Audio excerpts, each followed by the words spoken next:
dia. Boa tarde. Boa noite. Boa tarde, boa noite, bom dia. Estamos começando mais um Matando Robô Gigante. Eu sou o Beto Estrada e estou aqui com... Diogo Braga, o Didi Braguinha. E olha só... Eu ia me apresentar, foi mal. Você é mal educado. Você é irmão do Afonso, você é mal educado.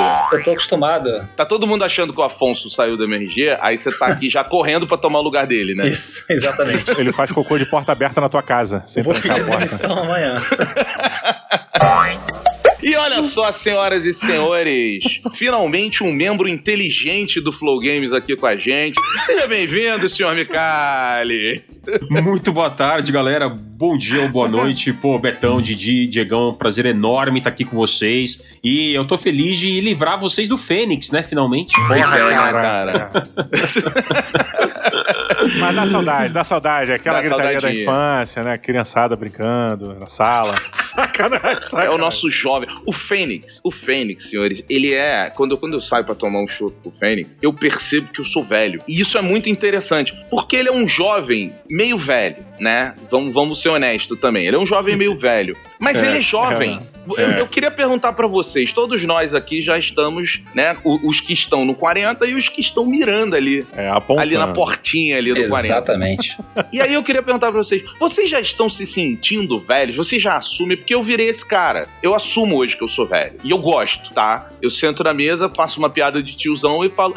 Eu rio das pessoas achando ridículo, porque eu sou velho, sabe qual é? Uhum. Caras, olha, assim, bom, brincadeiras à parte, eu tô bem feliz de estar aqui com vocês e fazer essa prosa inicial, acho que é crucial pra gente entender a nossa velhice ou a nossa juventude.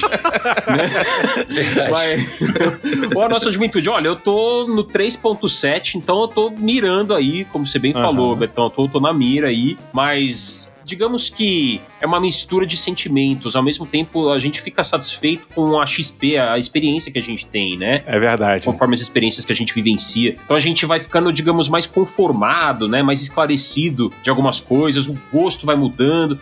O que eu sinto, queria até ouvir de vocês, eu sinto que eu tô ficando mais minimalista com algumas coisas, sabe? Mais simplificado. Como assim? Um exemplo? Cara, assim, um exemplo, Didi, eu tô mais simplificado com alguns hábitos que eu tinha em casa, manias e rituais que eu fazia. Eu não faço esses rituais com o mesmo capricho. Isso também vai pros jogos. Então, por exemplo, às vezes eu prefiro ir comer num lugar super jogando no Easy, né, Micali? Tá jogando no Easy agora. Pode falar. Olha, esse... Tá usando Summon. Cara, esse é um desafio que eu ainda gosto de manter nos jogos Souls-like, especialmente.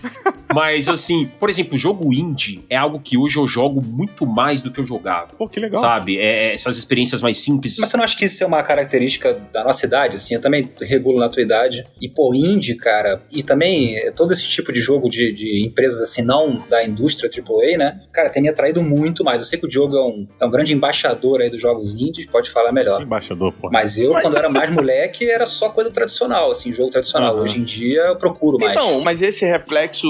Aí, beleza, eu entendi o que o Micali tá falando. Porque esse reflexo, eu acredito que ele tá em toda a vida. Porque, por exemplo, na música. Na música, quando você fica velho, você tem dois hábitos. Ou você ouve música de 2005 pra trás, e só. Ou você descobre uma parada nova, que é, sei lá, o cara do violoncelo tocando música folk. Tu fala, caralho, isso é muito foda. Mas isso é experiência, né, cara? Isso é experiência, porque a gente falou do jogo indie. O jogo indie, ele junta muita coisa da indústria, porque parece que ele é feito por pessoas que jogavam, jogadores como a gente, né? Eu acho que a gente vê uma proximidade maior. Não, mas o jogo AAA também é feito por pessoas que jogavam, né, Diego? Não vamos desmerecer, porra. Mas o que o Diego tá falando é da fórmula, quem autoriza, né? É diferente. O AAA, ele vai muito numa fórmula para dar lucro, para dar retorno, então eles se permitem muito menos, né, Beto? O experimento, porra, eles desenvolvem muito mais em cima do checklist lá do que a empresa independente. Sim, porque não tem dinheiro pra fazer. Não, cara, não é porque não tem dinheiro, é porque eles estão focados no resultado. Não. O AAA, é porque não tem dinheiro. Mas o dinheiro não traz qualidade, Roberto. Não, você pode fazer um jogo... Também traz. traz. Também traz. Sim, mas você tem mas o primeiro você tem que ter um artista ali no meio. Senão você vai fazer um jogo básico, tipo, sei lá, um Assassin's Creed. Isso é uma pergunta do caralho. Dá pra fazer videogame sem pensar em arte? Dá, lógico que dá. Cara, esse é um debate legal mesmo, né? Vira e mexe, nós falamos lá sobre isso, sobre a linha tênue, né? Entre arte e entretenimento, a diversão, a pílula que a gente às vezes consome rapidamente pra ter uma absorção de dopamina rápida ou um efeito de longo prazo. Então, às vezes, os jogos independentes hoje, pra mim, eles têm tido um efeito de longo prazo maior e mais forte que maneiro, do que os jogos AAA. Os jogos AAA, eles têm tido, pra mim, essa pílula que você consome, né, hollywoodiana, explosão e destruição e tudo muito bonito, muito belo, mas é uma pílula de rápida absorção que tem sido pra mim, né? Quando eu era mais moleque, eu também me encantava mais, assim, nossa, eu lembro que Call of Duty Modern Warfare 1 pra mim foi um absurdo. God of War, acho que pra todos nós, quando você enfrenta a Hydra, né? Acho que a gente carrega na memória. Mas os jogos independentes, eles pegam, né? Mas, ô Micali, isso é um refinamento ou uma simplificação de gosto? Porque você falou no início que era uma simplificação, mas dependendo do ângulo que você olha, o que você tá falando, a gente pode entender também como um refinamento. Excelente ponderação, porque o refinamento, acho que todos nós somos um pouco como o vinho, né? E caralho. Ou pelo menos eu como um bom otimista. Que isso? Me chamou tá ficando velho mesmo. Não. Assim, olha, eu não tô como vinho, mas tô tipo barril. Isso todos nós um pouquinho, eu tô junto nessa aí. Eu sou um otimista, né? Eu sou uma pessoa otimista, um boêmio. Então, eu gosto de acreditar que as pessoas melhoram, né? Então, sabe, eu acho que a gente vai tendo essa coisa do vinho, a gente vai envelhecendo, e o nosso gosto vai uma mistura de simplificação com refinamento, né? A gente simplifica no sentido de não buscar o 10/10. E às vezes se satisfazer com 7/10, que é melhor e mais encantador, né? Eu tava falando esses dias, eu tô jogando um jogo chamado Evil West, que é um jogo de temática de vampiro, muito legal, tá no Game Pass, tá na PS Plus, vocês curtiram? É um Weird West, né? Não, o Weird West é o nome do jogo, é porque ele tá dentro do... Não, tem o Evil West e tem o Weird West, tem os dois. O Weird West é o top-down e o Evil West é a primeira pessoa, não é isso? O Evil West, ele é um... Ele, na verdade, ele é feito por um estúdio que fez muitos jogos em primeira, mas ele é em terceira. Ele é em terceira? Ele é um jogo de hack and slash, assim, bem frenético, do time que fez aquele Shadow Warrior, da Devolver. Sim. Tô ligado. E ele é um jogo que... Chato. Você joga... Ele é freneticão, né? Não, puta, chato. Ele é bem específico, né? Pra quem curte. Não dá atenção pra ele não, cara. Deixa ele reclamar sozinho. Mas é engraçado que o Evil West, ele me fez pensar sobre isso. Ele é um jogo que se propõe a não ser um 10. E sendo um 7, sabe? Um jogo despretensioso. E aí nisso ele faz muito bem, ele atinge muito bem a proposta dele. Tipo, olha, eu não quero ser mirabolante. Eu quero te entregar uma coisa super legal e divertida. E ele vira e mexe. Mas às vezes, Micali, a galera do independente, uma das coisas que eles fazem muito bem feito é que a escassez financeira dá o norte pro excesso criativo. Porque você fala, cara, quando eu não tenho dinheiro pra fazer do jeito padrão, eu arrumo uma forma criativa e aí você tem muitas soluções criativas e, obviamente, você tem pessoas com sonhos e desejos, então você tem o artista. Só que esse exemplo, ele funciona muito bem com o do vinho que você falou, porque eu percebi que se eu comprar vinho que custa mais de R$50, não faz a mínima diferença no meu paladar, porque eu não tenho paladar pra isso, tá ligado? Então, tá no preço dos jogos indies. R$29,90 resolve. Tá no...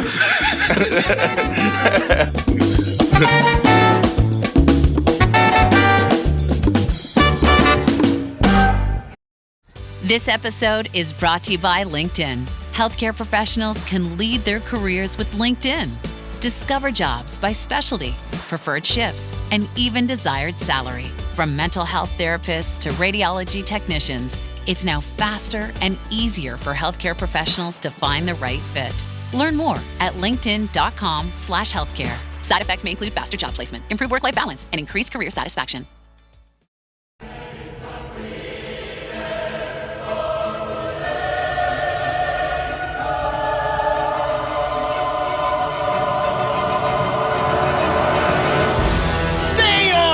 E senhores, finalmente, com a ausência de Afonso Solano, estamos livres para passar aqui o nosso amor, para lamber o saquinho do senhor Miyazaki pelo que ele fez com a franquia e com os jogos e com, hoje, talvez, o estilo Souls. E é por isso que reunimos esse time aqui de apaixonados e entusiastas pela franquia Souls, né? Para que possamos debater aí, será, senhoras e senhores, essa é a pergunta que vou deixar aqui logo de início. Souls seria o jogo mais relevante do século na indústria dos videogames? Será? Olha como eu fui ousado aqui, joguei lá em cima. Tu forçou no começo, calma. Exato. Porra. Pra gente, joguei a pergunta, vamos ver se ela está válida até o final ou não. Senhor Micali, eu vou pedir pra você começar aí essa elocubração. Bom, dá pra dissertar muito, realmente é um assunto bem legal. Tô bem feliz de estar aqui conversando sobre isso com vocês, que eu sei que vocês têm uma ótima visão, a gente vai poder ver aqui e ouvir. Olha, ele é um gênero, né? Eu acho que é Souls-like, por isso que a gente chama ele de Souls-like, porque não tem um nome definido pra esse gênero. A gente tem ação, aventura, RPG, corrida, simulação ou simulador, mas Souls-like, vocês percebem que não tem... A gente teve que pegar esse nome, que criar esse batizado aí de Souls-like, porque são jogos tipo Souls, né? Literalmente é isso, jogos do estilo Souls, né? Eu poderia dizer que a gente não tem isso, um dos porquês seria pelo fato do próprio Souls-like ser um compilado de muita coisa que deu certo.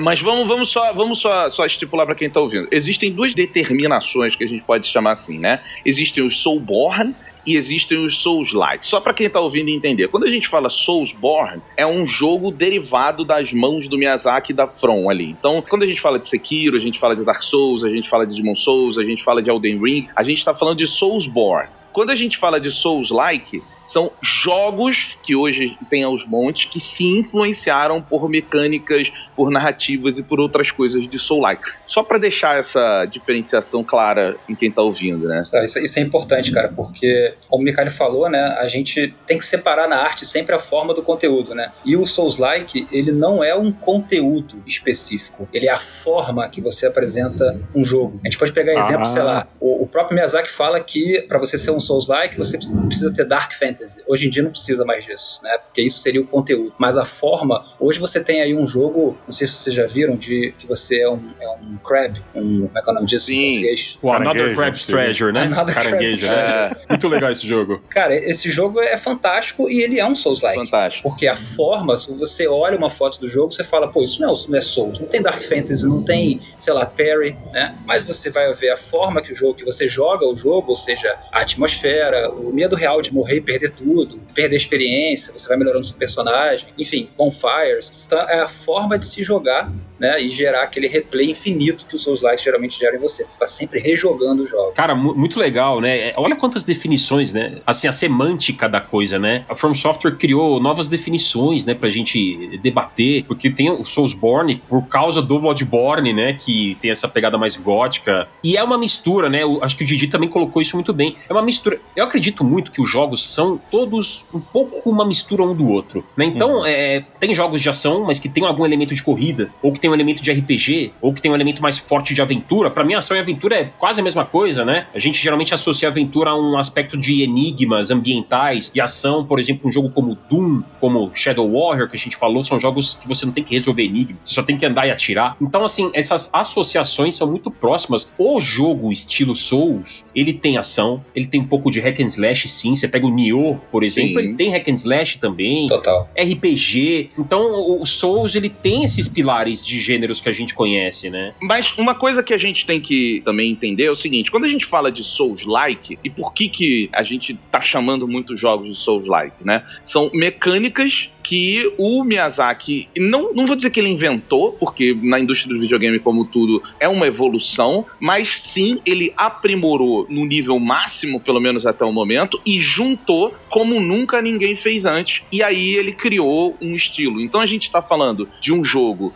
em que você tem as bonfires, que é uma coisa importante. Então você tem uns checkpoints ali no meio do caminho, que se você morrer, você volta desse checkpoint, mas você perde experiência. E aí cada jogo dá a experiência de um nome diferente. Ou você perde o dinheiro, que você vai fazer um upgrade nas suas armas, alguma coisa assim. Outra coisa é uma dificuldade de combate que não é a ausência de nível fácil, médio e difícil, mas é um estilo de combate que é meio que um balé, que ele é desenhado. Você tem que entender o que o inimigo tá fazendo para que você possa combater. E aí quando você vem 3, 4 inimigos diferentes, cada um deles tem um set move bem desenhado, e você sabendo deles, você vai... Mas isso é natural, né, Beto? Você não precisa decorar nada do jogo pra você jogar bem. Isso que é legal do... Não, você não precisa, mas eu tô tentando estipular, porque assim, quando a gente fala de gênero, eu acho que o Micali mandou muito bem no começo, porque é muito difícil. Hoje a gente meio que chama de gênero, mas não é um gênero. Sim. São mecânicas que foram incorporadas. A influência do Souls, ela é tão mais profunda no tecido ali do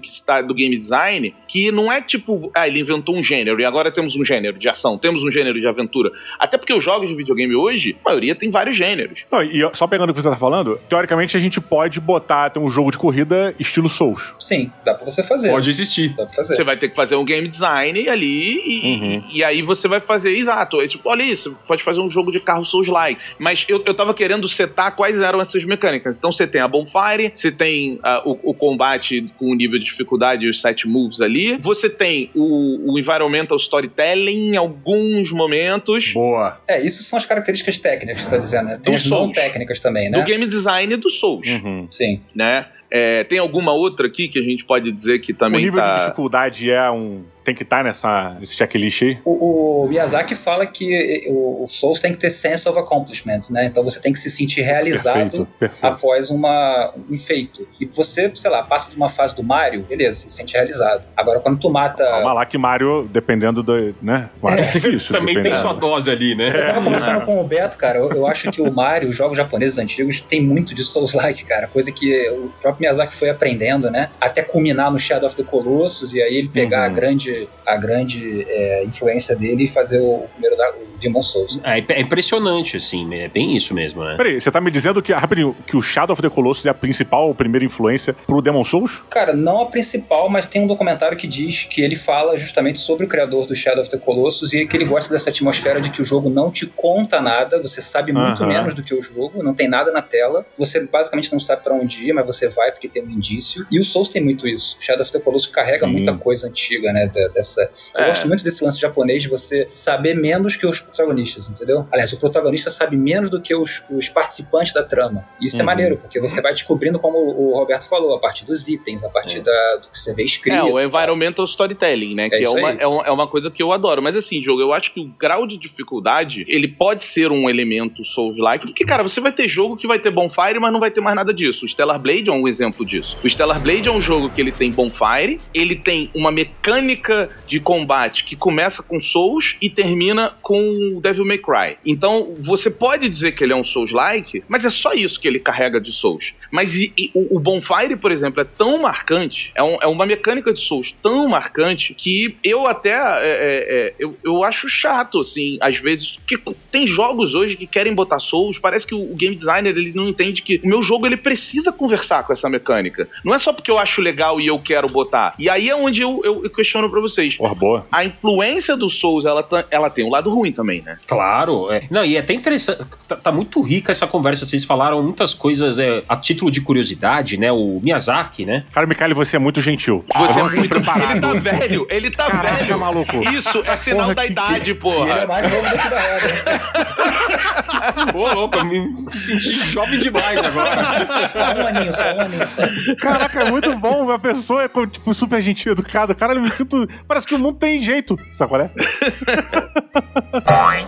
É que é super legal, porque quando a gente conversa sobre esses assuntos, e vocês estão trazendo uns tópicos muito legais. A título de curiosidade, o Miyazaki, ele é amigo do Fumito Ueda, né? Que é o criador do Shadow of the Colossus, The Last Guardian, Nico ou Aiko, que são jogos muito minimalistas, né? Por uma época em que não havia tanto esse minimalismo, né? No começo dos anos 2000, a gente tá falando de uma época em que os blockbusters, né? A experiência hollywoodiana tava muito em alta, e agora a gente tá nessa ressaca disso tudo, né? Se a gente parar pra pensar. Por isso que a gente tá buscando muito esse minimalismo. personalizo, mas enfim, sobre esse tópico que o Betão trouxe, das características, eu acho que dá pra gente mudar um pouco essas palavras de dificuldade, sim, com certeza. Eu acho que isso se transforma em uma coisa chamada curva de aprendizado. Boa. A curva de aprendizado dos jogos da From Software ou jogos Souls-like, vamos pegar o Souls-like, ela é diferenciada, né? Você pega um Stellar Blade, que é um ótimo exemplo.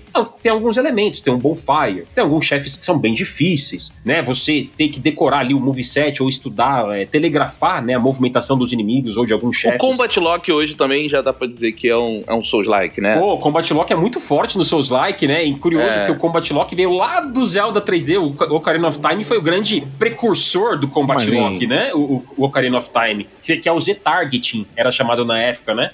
Mas realmente os jogos da From Software tem esse aspecto de você apertar a alavanca direita e já ver. Eu faço isso de forma até inconsciente. Quando eu tô jogando um jogo de ação, eu aperto sempre ali a alavanca direita. E hoje eu sinto falta, eu vou te dizer, mesmo num jogo hack and slash, assim, essa mecânica, ela é uma influência tão boa pros videogames que o jogo que não tem, você acaba sentindo falta disso. Tá, eu acho que ele precisa justificar por que não tem. Eu vou trazer o exemplo do Ghost of Tsushima. O Ghost of Tsushima, você não faz lock e faz sentido você não fazer lock. Porque você não tá brigando com um cara, você tá brigando com uma multidão. E quando você vai pra aqueles duelos, aí, irmão, é um lock automático, não tem essa porra. Aquela coisa direcionada, né? Pois mas de resto... Sabe que no Dark Souls, todos os Souls, né, o Elden Ring também, uma das grandes dificuldades é você lidar com grupos, né? E você, ao longo dessa curva de aprendizagem que o Micali falou, você também aprende a lutar sem a porra da câmera, porque ela te atrapalha. Exato, você atrai, né? Você atrai. Quando você vê uma multidão, acho que muitos de nós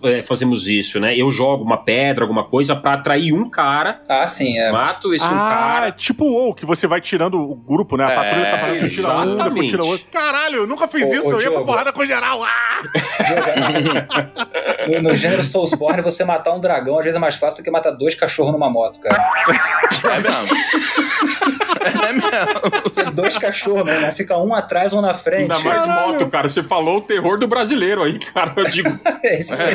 2 caras na moto, 2 cachorros na moto, né? Enfim. Inclusive, eu uso a tática dos cachorros no PVP, né? Eu sempre boto uma pessoa, um jogador na frente e o outro atrás do invasor. Aí o invasor tem que selecionar uma pessoa. Aí ele acaba morrendo. Não, é impressionante, cara. Tá. Boa.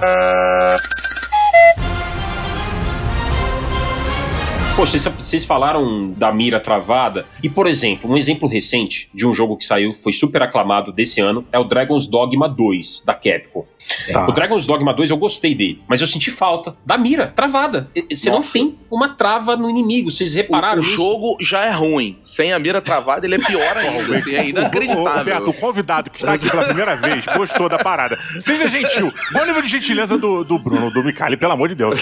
Não faz vergonha pra gente, não. Mas eu joguei e eu senti muita falta mas eu também você poder senti, travar Betão. a mira. Eu também senti. Não, mas tem muita coisa pra sentir falta lá também, né? Muita coisa, cara. Tem. Porra. Tipo de jogo bom, né? Cara, quem tá jogando Souls desde 2016, sei lá, eu comecei no Dark Souls 3, e tá jogando Elden Ring há, sei lá, 3 anos, eu quando vou jogar outro jogo, eu me sinto igual a você, Beto. Eu me torno muito crítico com os outros jogos. Tipo, não tem aquilo, porque eu já me acostumei. Eu acho isso um pouco ruim. Eu não consigo jogar outra coisa desde Elden Ring. Cara, Diego, desculpa te interromper, mas essa é uma pergunta que eu ia fazer, porque eu tenho uma sensação verdadeira, tá? E eu preciso que, pra eu fazer essa pergunta, vocês precisam se comprometer comigo, vocês vão responder honestamente. Posso perguntar? Lá vem. Opa! Posso? Vamos lá. Total. A parada é, o jogador de Souls-like ou Soulsborne se sente superior ao restante do público gamer? Com certeza. Sim, a gente joga Champions League. Enquanto a gente fica vendo as pessoas falando da Libertadores. Que é legal, entendeu?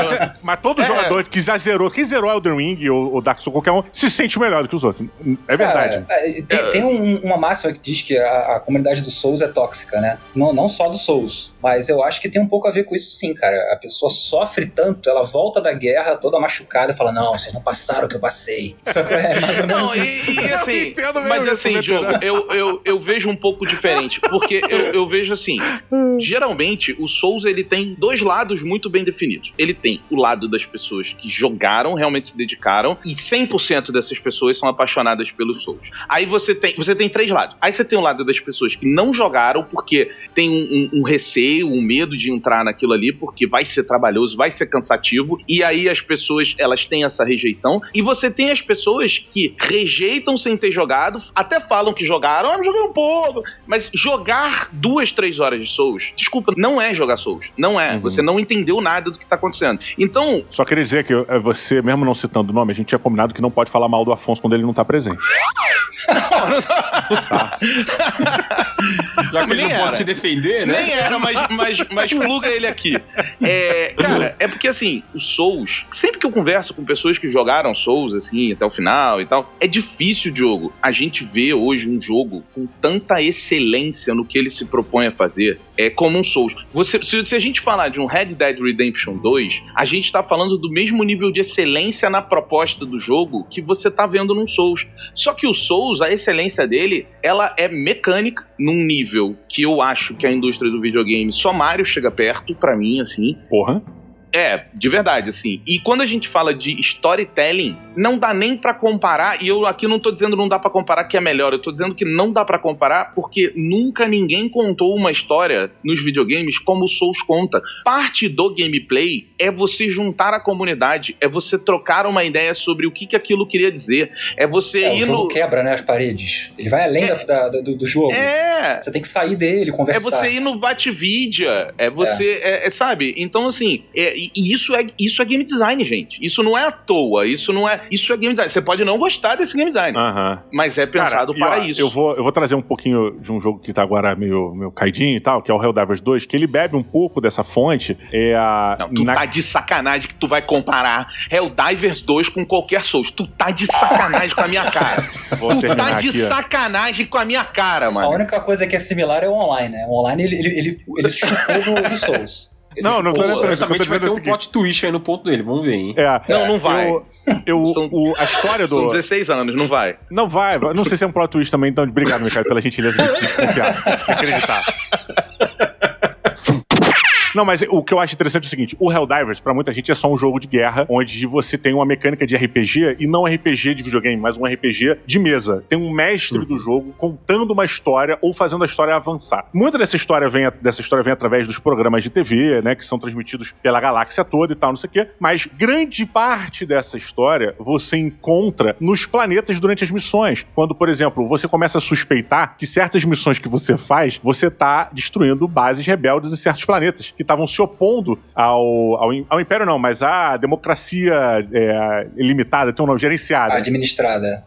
Managed Democracy. Então, assim, você começa a reparar pela história e pela parte científica do jogo que quem começou a guerra contra os insetos foram os humanos, porque os insetos são fontes do combustível necessário para gerar o salto no espaço. E aí tu fala, uou, peraí, então essa guerra que a gente tá fazendo, a guerra não veio até a gente que tá arranjando essa parada. Os robôs são ditos e vistos muitas vezes que quando você não faz nada, o robô fica parado. Ele não é ativamente mal, de certa forma, sabe qual é?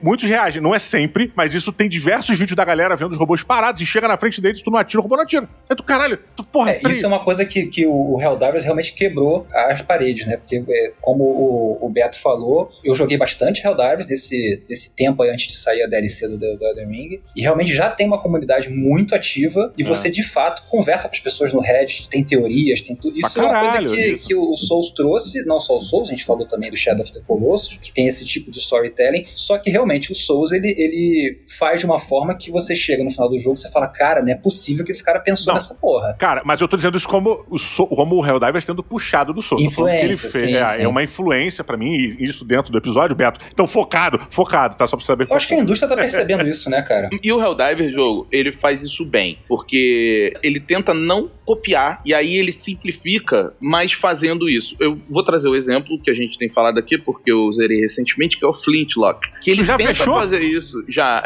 Mas eu fechei também, Betão, você curtiu? Eu curti, mas com muitas ressalvas. Mas eu curti. E eu acho que uma das coisas que o Flintlock ele faz mal é o seguinte, ele tenta ser esse storytelling do Souls, onde ele vai te deixar elementinhos ali, mas ele faz mal feito. Então, você tem um world building ali, que ele é metade expositivo e metade environmental, de certa forma. Mas não é bem feito. Que aí eu acho que é um puta elogio pro Helldivers, porque o Helldivers, ele simplifica e só vai até onde a comunidade vai pegar a mão e vai falar, agora eu faço o resto, sabe? Então, é muito difícil ser um Souls-like. Essa é que é a verdade. Um Souls-like bom. A gente tem que reconhecer aqui que o paralelo que o Didi traçou foi bom pra Dedéu, vai? Foi bom. O cara é foda, patroa. Mas é o que a indústria tá percebendo esses sucessos e tá jogando pra frente, tá entendendo em qualquer jogo. Acho que cabe essas características em qualquer jogo. Não, mas sucessos e erros, como o Beto trouxe. O Jedi Survivor e o Jedi Fallen Order, pra mim, o Souls-like dentro do jogo é desnecessário. É um demérito pro jogo. Ele não precisava ter. Ele seria melhor se ele fosse um Devil May Cry do que se ele fosse um Souls.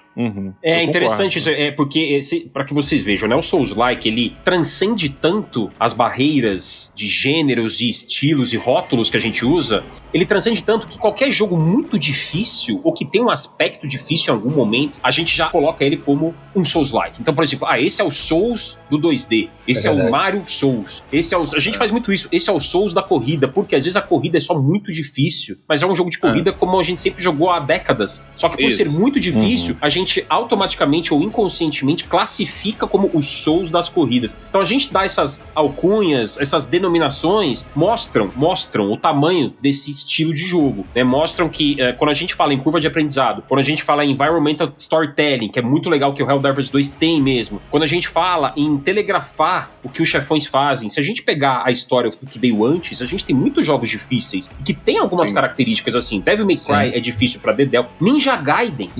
Nossa, dificílimo. Ninja Gaiden. Onimusha, o Ninja Gaiden, tanto o antigo, né, o original, lá do final dos anos 80, 90, quanto o 3D, que é de 2004, certo? Que é da Koei Tecmo, o mesmo que trouxe Nioh, o mesmo time que trouxe Nioh, foi o time que fez o Ninja Gaiden, o Nioh, que é um Souls-like. E muita gente vê ele como... O Otog, cara. O Otog, que é um... O Otog do Xbox... que é o Otog, se não me engano, é da From, não é?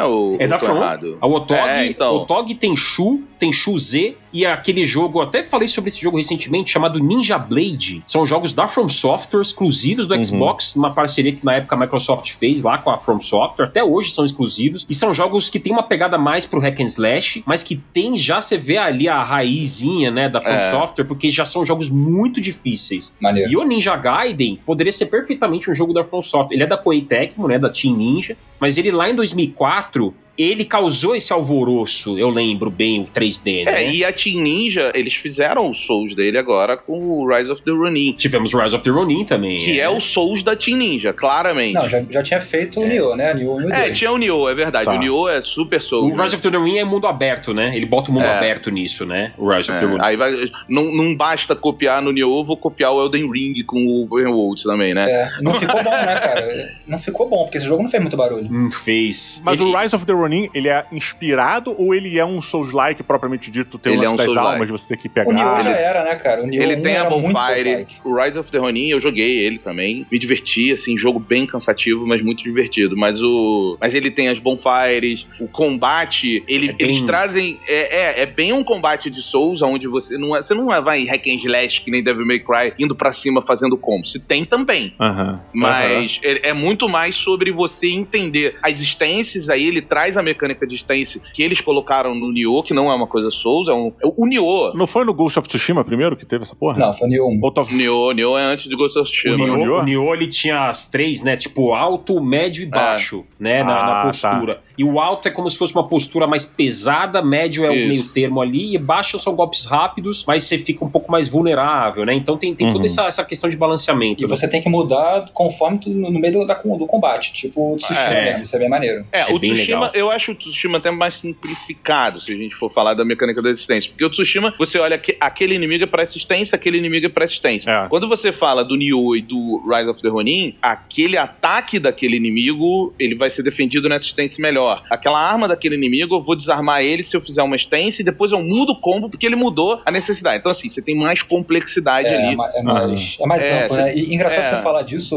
eu não joguei o Ronin, né? Joguei bastante o Nioh 1 e o 2. E é engraçado você falar isso porque, justamente, justamente o Souls-like, ou o Soulsborne, ele tem esse lance do replay. O Nioh eu joguei, sei lá, acho que eu zerei umas 4 vezes. Porque cada vez que eu jogo, é diferente. A jornada é diferente, eu faço uma build diferente, ou então eu encontro uma arma nova que eu quero jogar o jogo inteiro. Isso acontece em todos os Soulsborne também. Enquanto no Tsushima, eu zerei uma vez, depois eu comecei numa dificuldade maior, joguei ali 20% do jogo e falei, cara, vai ser a mesma coisa. Porque sempre que vem o inimigo X, eu tenho que usar a stance tal. No Nioh, não necessariamente. Eu posso pegar uma arma gigante e botar uma stance baixa, por exemplo. Então, a variação... Tem mais a ver com o seu estilo de jogo, é isso? Com o que você quer daquele combate? Ele é mais customizável, né, o Nioh, né? Eu acho que isso é uma coisa... Eu acho que eu não vou atribuir isso ao Souls, mas eu acho que isso é bastante, né, Beto? Porque você fazer a sua build... Não, calma. Depende. É porque assim, as instâncias não são do Souls. Não tô falando da instância, eu tô dizendo o seguinte... Tá falando do efeito replay pela build. Exato. Então, é porque eu acho que assim, quando a gente fala de Souls-like, e tô botando na mesa, não tô formado com essa ideia aqui não, mas assim, quando a gente fala de Souls-like, a gente fala de um monte de mecânicas muito claras. Bonfire é uma coisa muito Souls-like, sabe? Tipo... Mas não qualquer Bonfire, né, cara? Tem que ser aquela Bonfire que você olha e você suspira e fala, meu Deus, consegui chegar. Não. Essa é a Bonfire. Então, Diego, porque não tem pause Souls, né? A gente tem que falar sobre isso. Não tinha, né? Hoje até tem. Mas essa é a Bonfire do Soulsborne.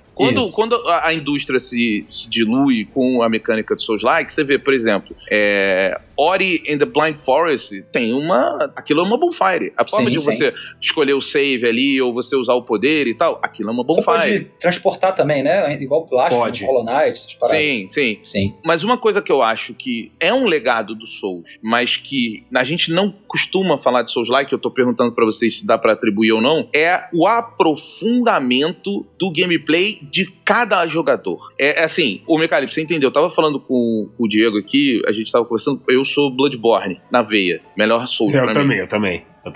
Mas eu falei pra ele, eu sei por que o Bloodborne é o melhor pra mim. Porque ele favorece a build de Warrior, que é a build que eu escolho em todos os Souls que eu jogo. E aí quando eu pego um jogo que ele é pensado na build de Warrior, eu falo, pô, esse jogo foi feito pra mim. Perfeito. Assim como... Sekiro também, né? Sekiro também é assim, só tem uma build, né, basicamente. Assim como os outros Souls, eles têm uma profundidade muito grande. E eu acho que isso foi uma coisa que o Souls provocou a indústria, né?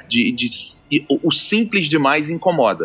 Total. E assim, o Bloodborne, se a gente fosse entrar na seara Bloodborne, dá 3 horas de programa, de papo, porque, cara, eu tenho uma pira muito particular também com ele. Pra mim, ele é o melhor Castlevania 3D que já existiu. Caralho. Sim, sem sombra de dúvida. Ele é, né? O melhor Castlevania 3D. Cara, essa frase é pra pensar. Dizem que ele é o melhor. É pra pensar. E o único jogo acurado de Lovecraft, né? O resto é tudo tentativa. Ele é Lovecraftiano e toda a estética gótica dele e a maneira como a história é contada vai se desdobrando e você vai descobrindo aquele mundo conforme você tem discernimento, né? Que eles lá no inglês era insight, discernimento, ou seja, você até coisa pra vida real. Você tem discernimento o suficiente pra entender isso aqui, olhar aquilo ali. Quando a gente tem discernimento sobre certas coisas, certas fases na vida, a gente enxerga as coisas de um jeito diferente. E o Bloodborne tem essa mecânica, que é Lovecraftiana, né? É um item, né? Só pro Diogo entender, o discernimento é um item que você cata no chão. Eu tô pensando que ele tá mega filosófico falando sobre arquitetura e o caralho.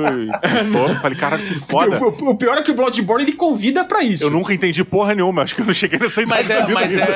Mas é a metáfora transformada em game design, né? Isso é muito foda. Isso. Ele tem o de... Você torna útil, né? Você falou. Você torna útil. Ele tem tem um item no jogo mesmo, um elemento que se chama discernimento, e isso, no jogo, no Bloodborne, conforme você tem mais ou menos, você vê ou não determinadas coisas no mundo. Caralho! É muito doido. Eu não fazia ideia disso. Ou seja, você zera doido, e você vai precisar zerar uma segunda vez sabendo dessa informação. Só essa informação faz você querer jogar o jogo de novo. Faz, porque isso, quando eu descobri isso, cara, foi assim, eu tive uma epifania. Eu tive uma epifania, porque eu parei, voltei, rebobinei, falei, espera aí, não é possível. Sabe quando cai a ficha daquele jeito que assim, você você fica maluco, cara, sabe? Assim, você entende aquilo de um jeito que você não estava entendendo. E aí você vê que discernimento é algo que a gente tem na vida real, né? Sim. Conforme o tempo passa, a gente ganha mais discernimento pra saber diferenciar as coisas. E o Bloodborne, ele é isso, né? E ele tem ele é mais terror. Cara... Ele é Lovecraftiano. Então, essa parada agora realmente abriu um espaço aqui que estava vazio e ele está se preenchendo com informações confusas que precisam ser interpretadas. Eu sei como é, você fica meio eufórico assim, né? Meio... Mas, cara, eu queria colocar um ponto, porque antigamente, eu olhava pro jogo e eu achava que o peso do Dark Fantasy dentro da estrutura narrativa do jogo, que seja da história, que seja no visual e tudo, ela tinha, óbvio, o elemento... O Bloodborne que você tá falando. De tudo. Do Dark Souls também, porque ele é um... do Soulsborne. Eu achava que a escolha do Dark Fantasy pra lá, ela não era somente uma escolha estética, barra do lore, mas ela servia com ela tinha uma função de game design pra deixar você meio que sobrepujado, overwhelmed por todas as coisas que estão ali. Que você tá falando de obscuro, você tá falando de entidades, você tá falando de paradas, sabe, ocultas, demônios, magias. Isso bem normal, acaba tendo um efeito meio Deus Ex quando você precisa. Sim. Ele era uma entidade do inferno. Então, essa parada muito grandiosa por trás, esse ambiente muito sombrio, sempre me pareceu um disfarce pra não entrar muito em detalhes em certos pontos. Quando tu fala essa porra do discernimento, é tipo, pisa no freio de ouro que tu tava errado. Não é essa parada. Mas o discernimento ele vai além. Vai além. Mas porque assim, aí é que tá, Diogo. Eu acho que Soulsbornes, Dark Souls, vou falar agora especificamente de Dark Souls, tá? Dark Souls é um Metroidvania. Isso é uma coisa que a gente tem que estipular também, que as pessoas têm que entender. Tem esse elemento mesmo. Dark Souls é um Metroidvania 3D. É verdade.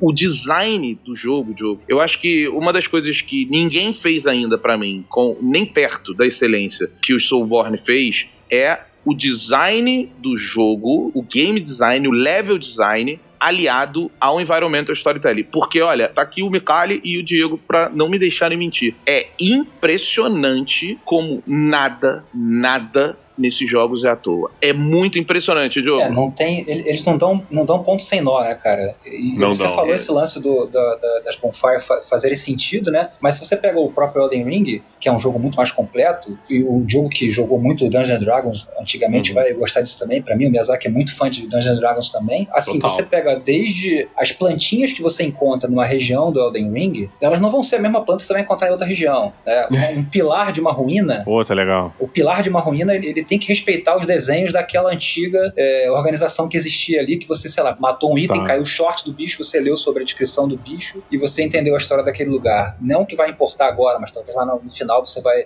juntar essas duas linhas. Só que o lance é esse, a atmosfera Souls, ela parece que quando você chega já tá tudo em ruínas, isso em Dark Souls, em Bloodborne, em Elden Ring é assim. Você parece que você chegou naquele mundo de ruínas e você fala, caraca, existia muita coisa aqui. Então, como um bom livro, digamos assim, né, o autor fala e você completa a história na tua cabeça. E isso torna o jogo mais, digamos assim, mágico. Caraca, eu preciso jogar de novo pra entender aquilo. Será que eu entendi? Será que aquilo é certo? Será que aquilo eu fiz errado? E também na parte da matemática que o Beto gosta de falar também, que é a construção de build, o moveset de cada arma, de cada armadura. Isso faz com que você jogue o jogo meio que infinito, né? Você fica continuamente jogando o jogo pra testar. Ele é o GURPS dos videogames, Diogo.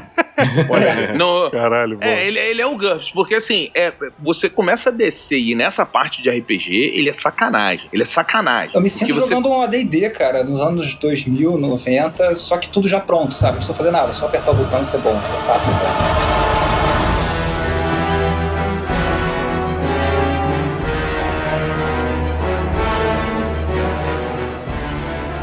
Anyone can follow. It takes something special to be an original.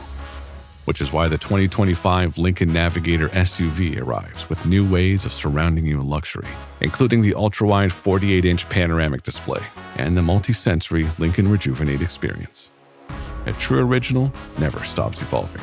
So meet the 2025 Navigator, the original that's all new and better than ever. Learn more at Lincoln.com. Lincoln and Navigator are trademarks of Ford or its affiliates.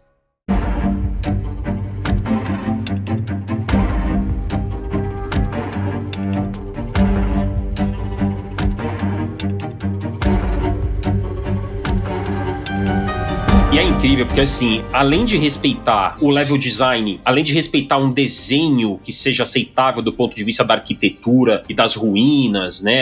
Ao que ele tá fazendo tributo ao quê? A que época? A que civilização? Além de haver esse respeito, tem respeito com o tempo do jogador. Sabe por quê? Porque pegar o exemplo do Flintlock, muito bem mencionado aí. Eu também terminei ele aí, né, recentemente. E o Flintlock, ele tem... Aí eu sei que a barra sobe muito quando a gente joga qualquer coisa da From Software e a barra de level design fica alta. O que é o level design? É a fase se conectar muito bem, né? O mundo se conectar muito bem. Você tá explorando o ponto A, você tá um tempão no ponto A. De repente, você abre um portão. Nossa, você voltou pro ponto B que você visitou há 3 horas atrás. É incrível isso, né? Isso é muito maneiro. Você sai do ponto A lá longe e volta pro ponto B aqui do seu lado, a distância de um mero portão. Isso físico dentro do jogo, né? Você não percebeu, mas você deu a volta no mapa. Exato. Legal. Isso requer um desenho, né? E você abriu um espaço que aí, finalmente, a Bonfire, que é o checkpoint, que é o save, vai fazer um sentido, porque agora, Diogo, aquilo que você sofria tanto, você falava, caralho, eu deixei a minha experiência muito longe, com muitos inimigos no meio do caminho. Aí quando você abre esse portão, você fala, caralho, o portão tá do lado da Bonfire, graças a Deus. Você cria um atalho, né? O famoso atalho. E esse atalho, ele não... Você abriu uma vez, tá sempre aberto. Você pode morrer, que ele não vai pegar um checkpoint anterior a você ter aberto o portão. Você abriu o portão uma vez e morreu logo depois... Você já pode usar aquele portão. Isso. Então ele tem alguns mecanismos de alívio, né, também, né? Pois é, isso eu tô gostando bastante do Flintlock, independente de não ser um jogo tão profundo quanto um Dark Souls ou um Bloodborne e tal, mas muito por causa disso, porque ele não é tão punitivo descaradamente na sua cara quanto jogos da From, né? Mas porque, o Elden Ring não é muito, Diogo. Acho que desculpa, Diego. Aprendeu muito com... Dá pra fazer mais fogueira naquele mapa, dá. Que isso, pedra e galho, na moral. Cara, tem muita fogueira no Elden Ring, cara. Tem muita fogueira. Muita fogueira? Tá maluco? Não, perto dos jogos Souls tem. Isso é um... Pô, mas cara, perto dos jogos Souls, mas bota o Flintlock, é aquela parada. Tu tá chegando e tu falou, caralho, acho que eu vou morrer. Aí você olha pro lado e tem a fogueira. Aí tu, opa, pimba. Mas aí você não precisa passar pelos bichos toda hora, você não fica bom o jogo. Você zera o jogo... Mas eu fico bom, eu fiquei bom. E tá gravado porque foi ao vivo. Não, eu melhorei pra passar do primeiro chefe. Mas, cara, eu acho que aí também tá uma premissa, e aí é uma premissa Soulsborne, na minha opinião, não Souls-like. A diferença, eu acho, Mikael, eu falei pro Diogo recentemente, eu falei assim, cara, o Flintlock pra mim, ele é a melhor porta de entrada pra quem tem medo de ir pro Souls. Você vai entender mecanicamente o que é jogar um Souls de uma forma muito mais fácil, muito mais amigável, e com isso tudo. Então ele é, pra mim, na minha opinião, ele é realmente uma excelente porta de entrada. E aí, quando você acabar, você fala, acho que agora eu quero tentar um Souls. Você vai ver muita similaridade. Só que a diferença do Soulsborne é que o Soulsborne, ele pede do jogador um comprometimento com ele. Enquanto os outros jogos, como o Flintlock, outros Souls-like, eles é que se comprometem com o tempo que o jogador tem pra dar pra ele. Então, essa diferença, eu acho que é uma coisa Soulsborne e não Souls-like. Você vai jogar um Souls, você tem que entender que você sentar e jogar 40 minutos de Souls, você não jogou. Isso é muito pouco. Você precisa de muito mais tempo a cada partida. É tipo Red Dead Redemption, sabe? Quando você tá em casa com a sua esposa... Tem que entrar no flow, né? Se não entrar no flow, vai Não, é tipo assim... Tem que entrar mesmo. Acontece assim, às vezes a minha esposa fala assim, pô, sei lá, vai deitar? E eu falo assim, vou jogar aqui, Red Dead Redemption. Vou jogar um pouquinho. Tu joga Souls, tu tem esposa, cara? Sacanagem. Ela já tem que conhecer, né? Mas ele ganhou um troféuzinho lá quando ele casou. No jogo. Passou pelo boss, então. Eu tô no boss ainda. Faz 12 anos que eu tô no boss. Tá no boss, boa. Mas o lance é que, tipo, cara, você vai jogar um Red Dead Redemption, ela fala assim, então vou ver uma série aqui, vou ver um episódio de uma série pra te esperar. Aí você fala, desculpa, amor, mas assim, um episódio de uma série, eu nem comecei a fazer. A escovar meu cavalo, inteira, né? A escovar meu cavalo, a trocar minha roupa, a botar meu chapéu, a fazer minha barba. O poker com a galera antes de sair pra missão. Sacou? E eu acho que o Souls tem essa vibe também, assim, você não pode jogar pouco, porque ele precisa de uma imersão que ela leva tempo, cara. Leva, e assim, o Flintlock, eu concordo, né, nesse racional aí que você trouxe, Betão, ele é uma... Eu me diverti, assim, jogando o Flintlock, sabia? Ele não é um jogo ruim, não, ele é bom. Ele tem um mecanismo que é do Bloodborne, inclusive, que os outros Souls aí da própria From Software não tem, que é especificamente do Bloodborne, que é você interromper o ataque do inimigo usando a arma. Sim, maravilhoso. Né? É esse mecanismo de interrupção que eu gosto muito. Bem divertido, cara. Ele é bem divertido, você interrompe assim, você não precisa dar o parry perfeito ali, né? Não precisa apertar na hora perfeita. Quando o inimigo vai atacar, você mete bala, você interrompeu o ataque dele, é bem amigável, uma curva de aprendizado bem assim, bem tranquila, então eu acho que é uma porta de entrada. No meio do jogo você tá muito mais forte do que o jogo todo. Exato. O que no Souls, cara, no Souls você pode estar indo pro último chefe, você tá muito pica. Se você displicentemente encontrar 3 cadáveres lá do começo do jogo, você vai morrer. Você vai morrer. Porque você vai confiante, né? E é nessa que você é pego. Exato. Esse é o problema do Souls. Então, outros Souls-like te permitem ser confiante. O Souls não te permite ser confiante. O Souls, você morre, sabe quando você fala assim, puta, fiapo de vida no boss, só essa porrada, eu vou pra cima porque só falta uma porrada. E aí tu morre. Caralho, isso é um fenômeno, cara. Isso é um fenômeno do Souls. Isso acontece com todo mundo. Quando falta muito pouco pro boss morrer, você perde todas as suas habilidades. E você... É um bater de carro perto de casa. Você falou tudo, cara. Sabe? Você toma 6 poções e não acerta um golpe no filho da puta. Não, e aí tem uma coisa, a gente começa a ficar nervoso. O nervosismo, isso é algo... É maluco isso, mas quando a barra do inimigo tá ali, do chefão, tá quase acabando, tem um nervosismo que toma conta da gente, uma euforia que ainda não pode... Você fica com ela presa na garganta, né? Você não pode ainda. Eu sinto falta disso, cara. Eu sinto falta disso do Dark Souls 3. Eu comecei pelo Lords of the Fallen, que é bem simples, depois eu fui pro Dark Souls 3, que vocês estavam falando aí de qual Souls começar. Eu sempre indico o 3 porque pra mim é o jogo mais completo, mas... Ele é muito bom mesmo. Ele é muito bom. Eu sinto falta justamente dessa época do Dark Souls 3, que eu terminava um boss com o coração a mil, cara, e suado no quarto. Eu falava, caraca, eu consegui matar esse cara, era uma felicidade absurda. E com o tempo você vai perdendo um pouco isso. Você vai ficando mais maduro no jogo. Elden Ring, por exemplo, não tem tanto isso. Eu tenho mais no co-op, que é uma outra modalidade que você tem situações mais difíceis. Nem Malena, primeira vez que você mata. A Malenia, né? A Malenia foi foda. Eu terminei suado, cara. Terminei com... Porra! Não, isso existe ainda, cara. Mas eu terminei depois de 3 semanas, Diego. Porra! Eu não vou DLC ainda, cara. Eu lutei 5 vezes e apanhei. Mas eu tô jogando com 3 personagens, então ainda tô chegando lá com os 3.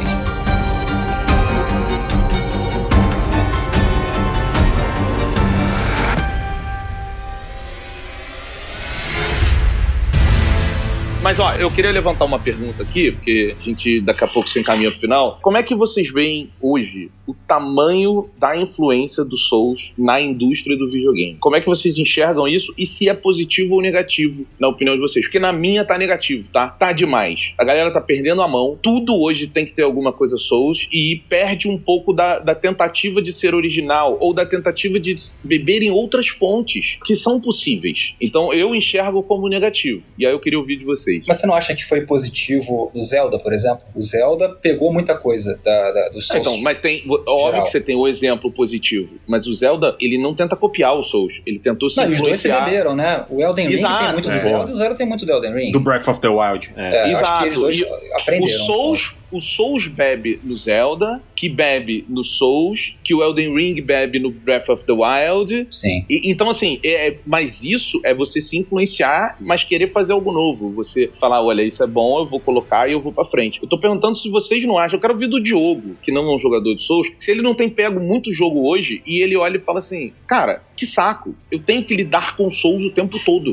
Porque tem hora que você só não quer, velho. Então, isso pra mim é uma parada complicada, não só pelo Souls, mas muito também pelo Metroidvania, né? Eu não sou um cara que gosta muito de Metroidvania, eu não tenho... A minha cabeça, ela não se dá bem com Metroidvania por limitações físicas e psicológicas ou químicas, se você preferir. Então eu tenho uma dificuldade extrema. O Beto já por diversas vezes me deu dicas e macetes que realmente facilitaram minhas jogatinas para esse tipo de jogo, ou para jogos que têm elementos de Metroidvania. Mas o que me gera essa curiosidade dentro da parada do Souls, da influência que o Souls tá, é claro que quando um jogo é bom, ele é bom independente dele ter vendido 1 milhão de cópias ou ter vendido 100, né? O que eu vejo o Dark Souls, os Souls, eles não são sucessos inacreditáveis de venda, né? Eles não são os jogos que mais venderam no ano. Pelo menos eu não me recordo deles terem sido. Tirando o Elden Ring, né? O Elden Ring é sucesso absoluto e jogo do ano, pô. O Elden Ring foi o jogo do ano, mas aí a gente tá falando de avaliação crítica. Eu tô indo pra venda pelo seguinte, porque o que eu vejo quando um jogo ele é um sucesso de venda, isso mexe nos ponteiros do mercado para que o mercado siga. Eu vejo muito menos o mercado seguir um sucesso de crítica do que um sucesso de venda, sabe qual é? Quando o Minecraft explode, maluco, todo jogo tinha craft. todo jogo tinha craft, né? E aí eu fiquei... Cara, eu nunca vi o Souls vendendo pra caralho. Então, assim, é uma parada interessante porque a galera gostou dessa porra. Existe uma comunidade que eu conheço muita gente que adora Dark Souls, mas eu penso que talvez porque eu tô no meio, né? Porque eu trabalho com essa porra. Porque fora é muito pouca gente. Mas eu acho que o Elden Ring justamente furou essa bolha, cara. Porque se você pegar... O Elden Ring eu concordo que tem a furada. O God of War Ragnarok vendeu 15 milhões. O Spider-Man vendeu 10 milhões. O Elden Ring vendeu quase 30 milhões até hoje. Tá. Então ele eu furou... tô perguntando mesmo porque eu não sei dos dados de verdade. Ele furou a bolha e tá respingando nesses joguinhos aí que o Beto tá falando, que tentam meio que puxar esse sucesso, falar, jogue aqui meu jogo porque ele é Souls. Mas eu acho que ele fura a bolha o Elden Ring, mas eu acho que assim, cara, desde 2010 a gente vem olhando a indústria aos poucos, trazendo Souls-like cada vez mais, e a cada lançamento da From, que é um sucesso absoluto, respinga mais. Verdade. E respinga mais, e respinga mais. E agora com o Elden Ring, pra mim, isso vira um problema.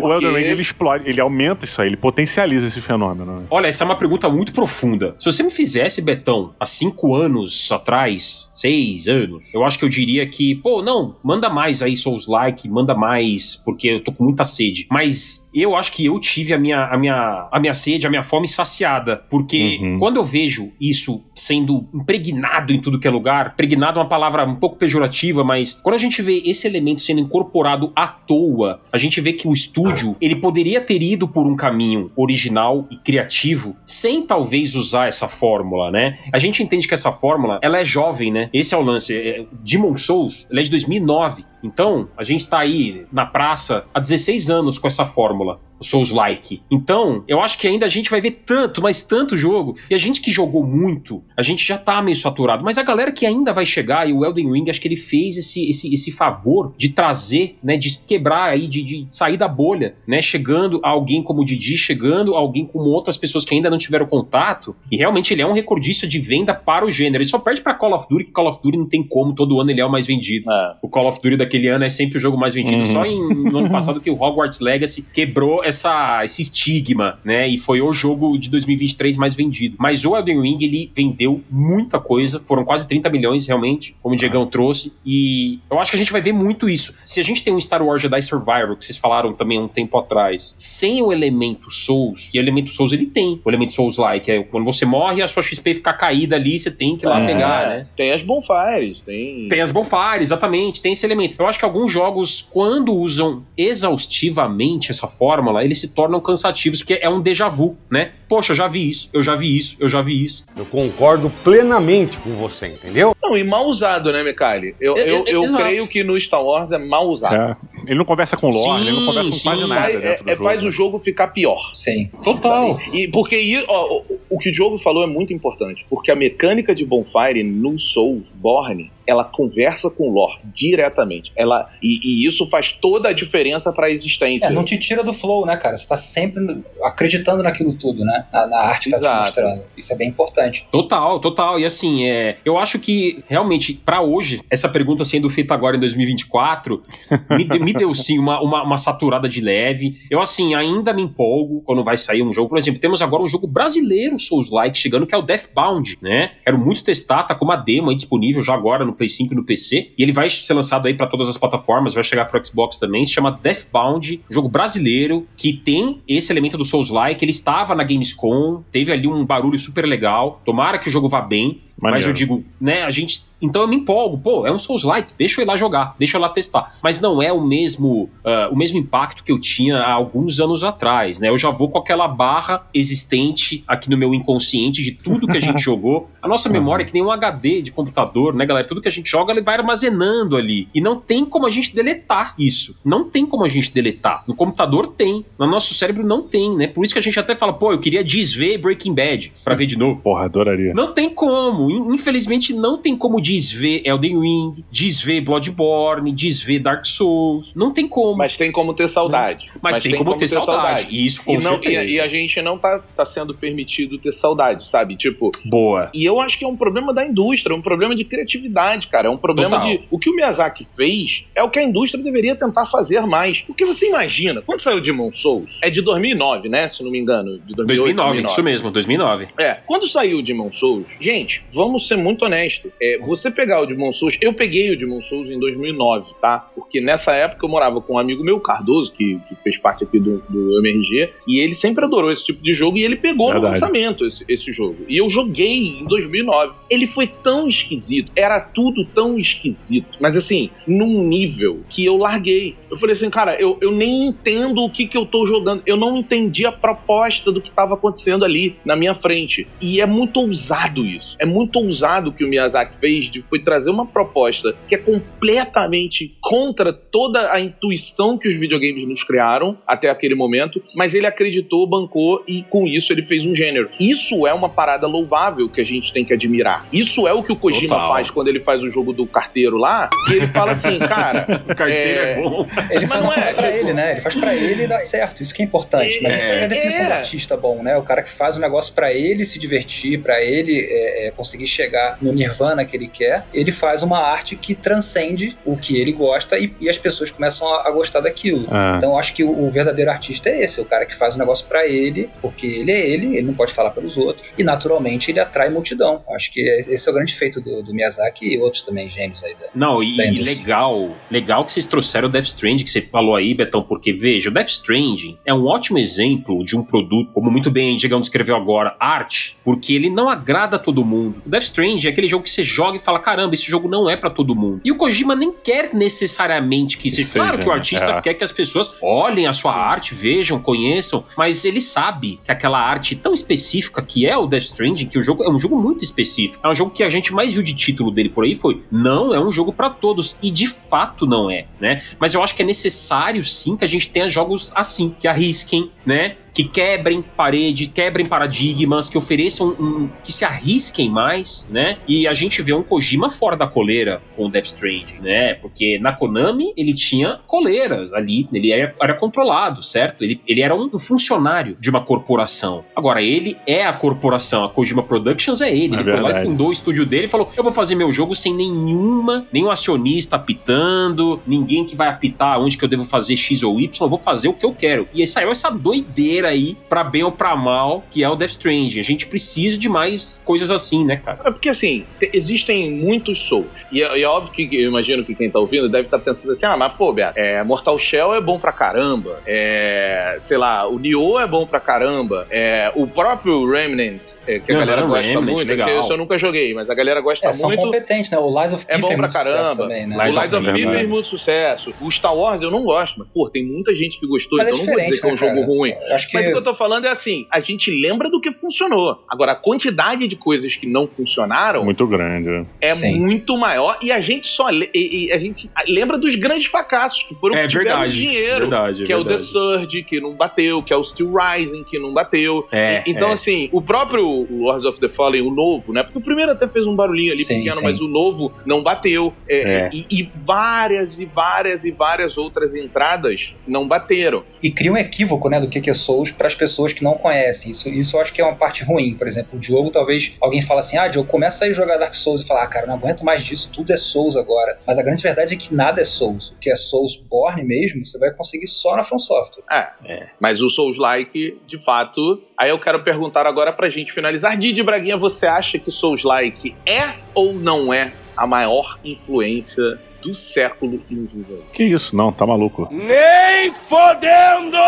Não, de forma não. Do século 2, você tá falando do século... Não, você não acha... Você acha que tem algum outro jogo que foi mais influente, e influente não é maior, tá? Porque, assim, Souls não, tá muito longe de Minecraft, por exemplo.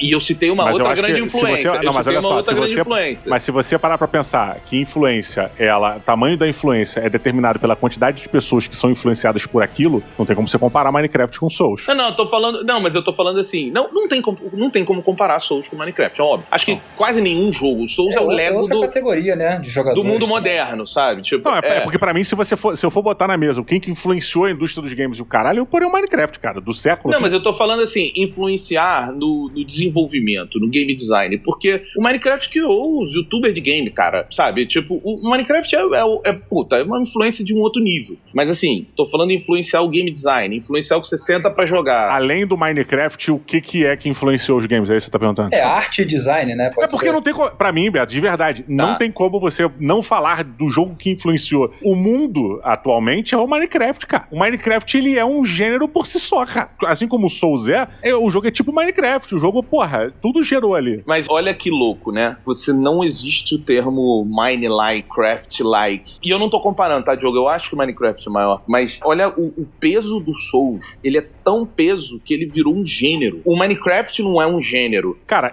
deixa eu só ir um pouco enquanto, porque eu acho que o quarto ou o quinto maior jogo em vendas em dinheiro e recebimento do mundo, eu sei se é o Fortnite. Não sei qual é o número dele. Mas o Fortnite é um dos games que mais vendem atualmente, né? Mas geram dinheiro. Mais que geram dinheiro.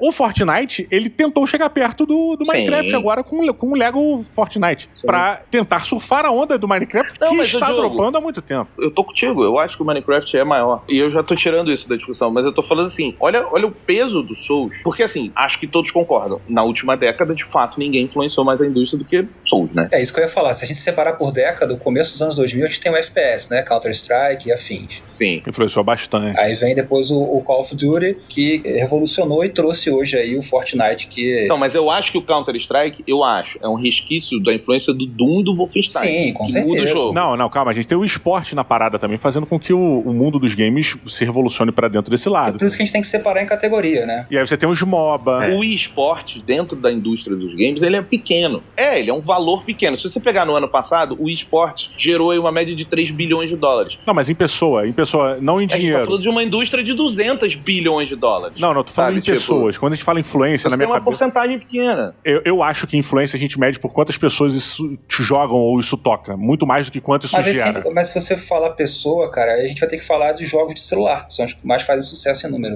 Eu acho que tem que ser dito. Se a gente tá querendo definir qual é o jogo mais influente do século, a gente tem que falar de jogo, irmão. Explodir gema lá, aqueles joguinhos que você joga no metrô. E é jogo. Explodir gema.